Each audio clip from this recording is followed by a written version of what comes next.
Hey there, welcome to Funlearn Talks, the podcast where we break down business, technology, and history into stories that sparks your mind and makes you smarter.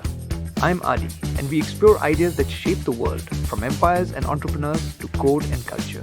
If you love connecting dots and asking why things are the way they are, you're in the right place. Let's get started with today's story. So there we have it, a lively portrait of a family not just engaged in the bustling and transformative cocoa business, but also deeply interwoven with the cultural shifts of their time. The Cadbury household was a blend of entrepreneurship, innovation, and a strong ethos of health and enjoyment, all set against the backdrop of a rapidly changing world. The richness of these experiences, from steam engines to railway feats and rugged childhood adventures, contributed to a legacy that's still cherished today. Isn't it fascinating how the personal histories of one family can parallel the broader movements of an era? Let's keep going to explore more about how the Cadburys not only adapted, but helped shape the world around them. Let's step back into a world that was undergoing dramatic changes. Imagine the atmosphere filled with the rich aroma of cocoa, maritime tales that sparked dreams, and rapid industrial changes in the heart of 19th century England. Here we find the Cadbury family, especially young Richard and George Cadbury, navigating life's highs and lows against an evocative backdrop. The year is 1850, and the buzz around the Cadbury operations is palpable. Under the leadership of John Cadbury, the family business is expanding. Despite an earlier blow when their Crooked Lane warehouse was demolished to make way for the Great Western Railway, optimism was high. The resourceful John and his brother Benjamin moved operations to Bridge Street, growing their venture so robustly that by 1852, they even received a royal nod as cocoa manufacturers to none other than Queen Victoria. But the tale doesn't stop at business success. John and Benjamin hatched a grand plan. They envisioned creating a model village for their workers, a stark contrast to the grimy city, and they aptly named one of their cocoa brands the Model Parish Cocoa. Imagine the vision, the ambition, a haven for workers, spun from the success of their cocoa enterprise. In the midst of these ambitions was Richard Cadbury, John's son, who joined the family enterprise at almost 15. With his father often away, Richard dove into the business with intense energy and devotion. But life wasn't all about cocoa for Richard. He had a burning passion for skating. The picture of him dazzling friends on the ice in the early mornings before work captures not just a personal joy, but also a slice of life from a bygone era. Yet, just as life seemed to find a smooth, icy path for Richard, shadows crept in with the economic turmoil of the hungry 40s.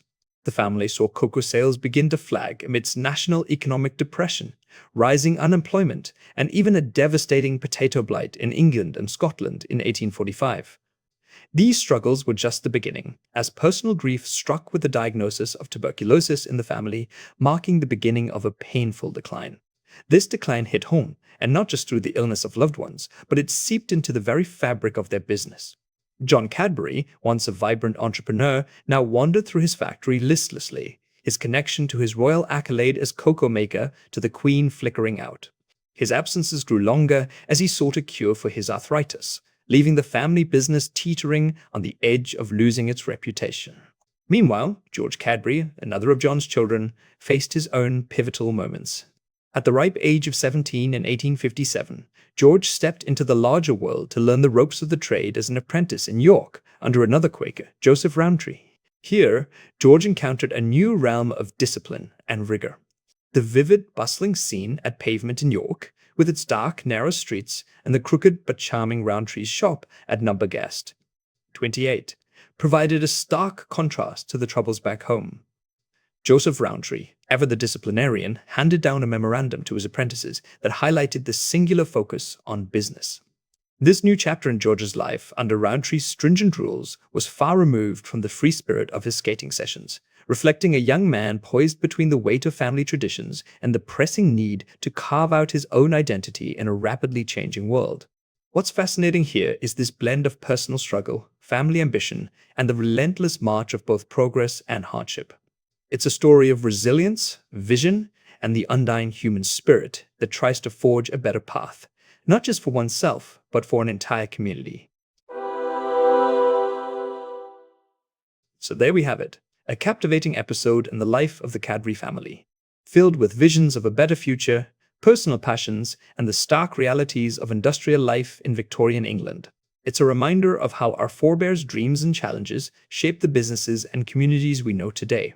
Isn't history fascinating? Let's keep going. There's more to explore just around the corner.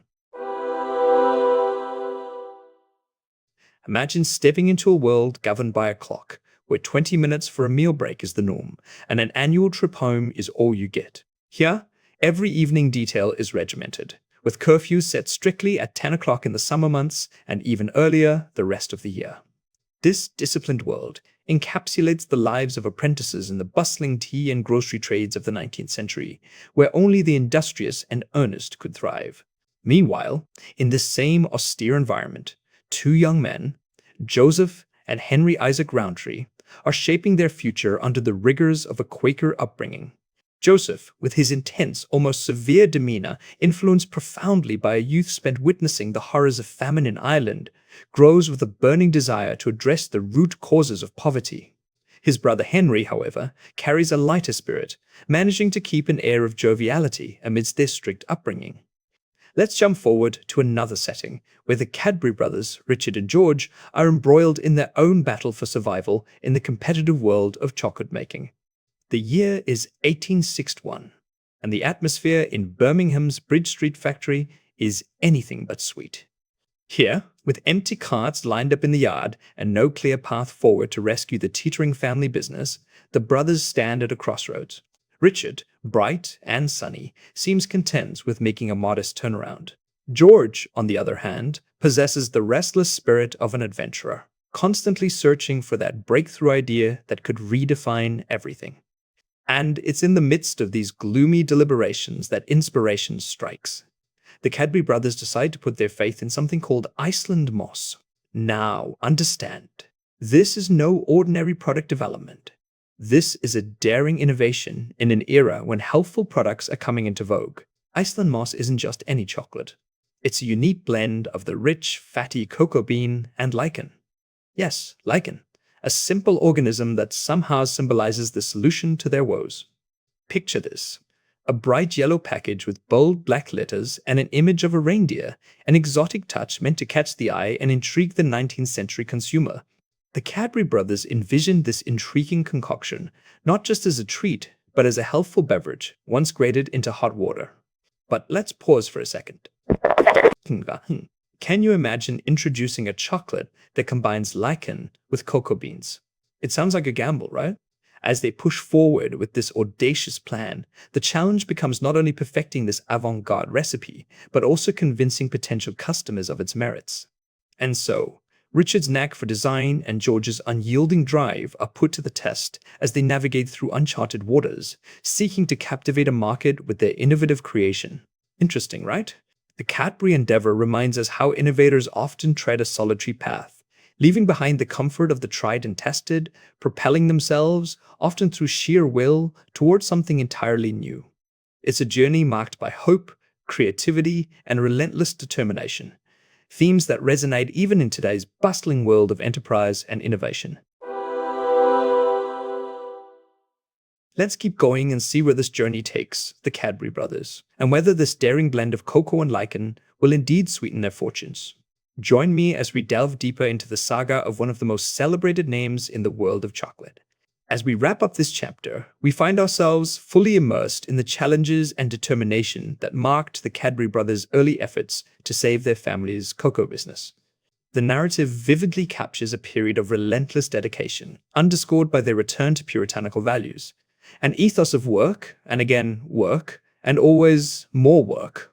Good.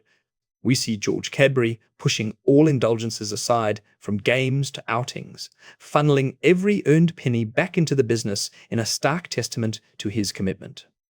This contrasts intriguingly with his brother Richard, whose focus is divided as he prepares for married life and sets up a home for his soon-to-be wife, Elizabeth. Here's something concrete to think about. The personal sacrifices and the intense focus on both business and family obligations paint a poignant picture of life during the Victorian era and underscore the different personal values and motivations at play. The strategic decisions and challenges didn't just concern their business operations, but extended deeply into their personal lives. Imagine Richard tenderly preparing his garden, perhaps a small act of solace amid the storm of business worries. His anticipation for marital bliss, reflected through his meticulousness in setting up his home, allows us to see a softer side, juxtaposed against the harsh business realities they faced. As the spring of 1861 unfolds, the Cadbury brothers face a crescendo of responsibility and expectation. They take over the factory's operations in April, propelled by a sense of duty not only to their workforce and familial obligations, but also to a profound moral commitment that aligns with their Quaker beliefs. Their decisions are infused with introspection and a resonance of spiritual guidance, reinforcing the notion that their business actions are inextricably linked to their ethical values. The inheritance of £4,000 each from their mother is their financial anchor, yet it's heavy with emotional and existential weight. Let that sink in. The entirety of their mother's legacy is poured into the uncertain venture of reviving a struggling chocolate factory. It's a move as risky as it is hopeful, staking everything on the vision that they can turn the tide before the money runs out. So, what can we take away from all this? The story of the Cadbury brothers at this juncture is not just about business growth or financial strategies. It's a reminder that behind many ventures are deeply human stories. Stories of personal sacrifice, ethical dilemmas, and the sheer persistence of individuals facing daunting challenges. It makes one reflect on the enduring impact of family, the weight of inheritance, both financial and moral, and how profoundly our personal lives intertwine with our professional endeavors. As the Cadbury brothers pushed forward with their plans, staking their entire inheritance on the dream of a successful chocolate factory, they didn't just gamble with money, they gambled with their future, their hopes, and the well-being of those around them. In the echoes of their choices, we may find the reflection of our own lives. How often do we balance on the tightrope of risk and opportunity? How do our values guide our decisions? And perhaps, what legacies are we building or upholding through our daily endeavors? As we conclude this chapter, let's carry with us the spirit of resilience and reflection exhibited by George and Richard Cadbury. Their story invites us not only to admire their dedication, but also to question and define our own principles and the lengths we might go to uphold them. In this complex weave of personal and professional commitments, it becomes clear the true measure of success often lies beyond mere financial gain. It resonates deeply within the values we cherish and the legacy we aspire to create.